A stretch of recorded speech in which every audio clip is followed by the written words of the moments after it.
In 2010, Switzerland pulled off one of the biggest shocks of the World Cup. They faced Spain, the European champion, and the team many people expected to win it all. And somehow Switzerland beat them 1-0.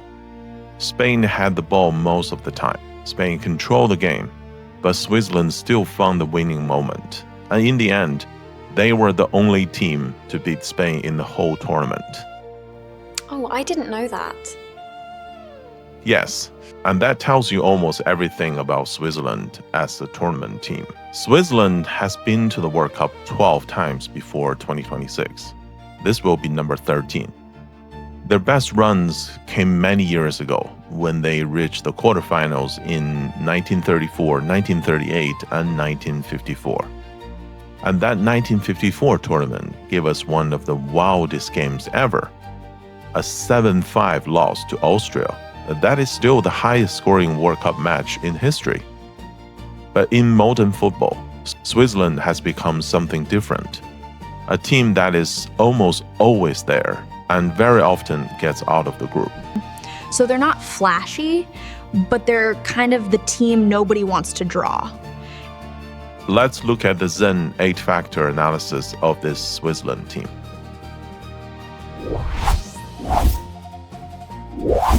Switzerland's attack is not built on tricks. It's built on strength, speed, and smart movement. Brio Embolo is the main striker. He's strong, he can hold the ball up, and he knows how to make space for others. Then on the wings, Dan Ndoye and Ruben Vargas bring pace and danger. Did you save a fox in the snowy mountain last winter?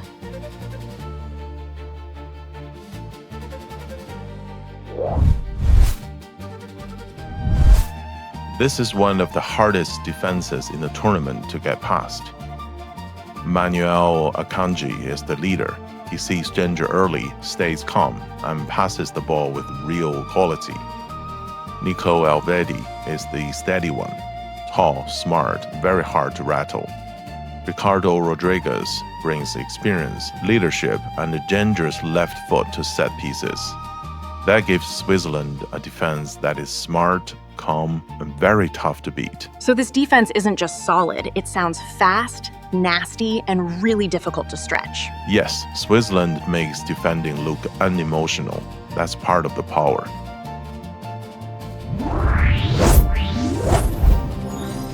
In goal, Switzerland has a huge strength. Gregor Kobel is now clearly the number one. He's tall, he's strong, and he makes big saves. He helped Switzerland stay unbeaten in qualifying. And he doesn't just protect the goal, he makes the whole team feel tougher. So even before you get through the block, you still have to beat him. Exactly. And that's why Switzerland feels so sophisticating when it's working properly.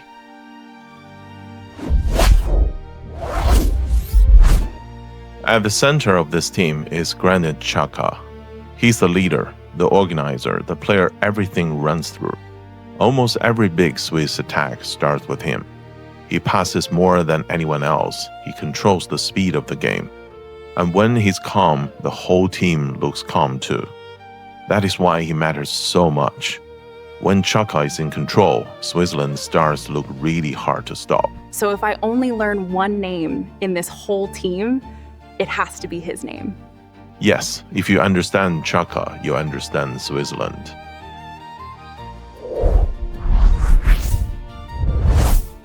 This team has a big strength. The main players have been together for a long time.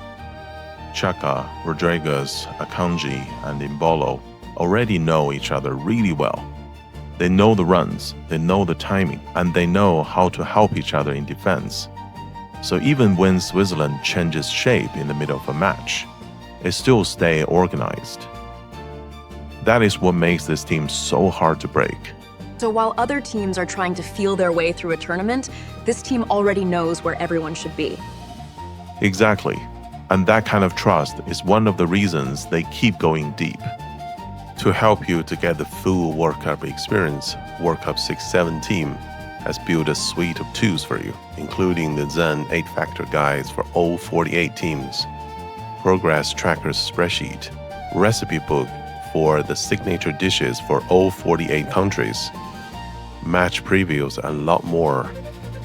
I will put in the link to the Ultimate World Cup 2026 guide bundle in the description below. Honestly, that's kind of perfect if you want to actually understand the World Cup without feeling lost.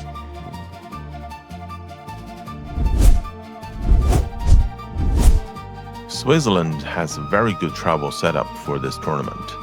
They stay on the West Coast, San Francisco, Los Angeles, and Vancouver. That means less travel, no time zone changes, and a much easier routine for the players. And for a European team coming to North America, that can be a huge help.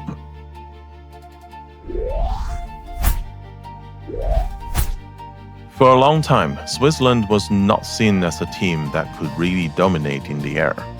Not anymore. Now they have tall, powerful players like Nico Elvedi, Aurel Amanda, and Brio Ambolo. So this is a team that can now cause real problems with headers at both ends of the pitch. So one of the old fears, the team getting outplayed in the air, is much less true now. Exactly. That's why this Swiss side feels more complete than older versions.